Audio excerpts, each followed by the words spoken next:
Hey y'all, I want to show you a cool little trick here in the CodePen 2.0 editor. Have you ever seen like a static site generator kind of thing that takes a folder full of files, in this case, a folder full of Markdown files, and turns that into data that you use to build out the site? Well, this is a little meta, but I've been making a little website kind of thing, which I can, of course, deploy out to a domain like this and make into a real website. But I'm making it from a folder full of Markdown files where each Markdown file is one of the information about one of these videos that I'm making, right? Those are here in the videos folder, all a bunch of Markdown files. So the way that this works is that I'm using the view block on CodePen 2.0, but it's view 3 with Vite. So Vite is kind of the magical sauce here, and I'll show you what's going on in my Vite config file here.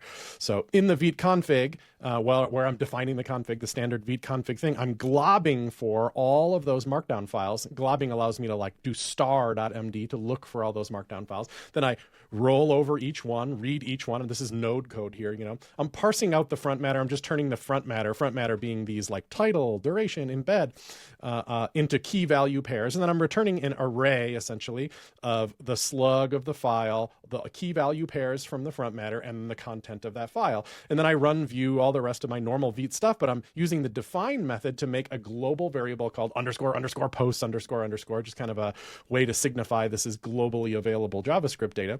Then in my app.view file, I have access to that. So I could even like console.log posts here and see it on the client side here.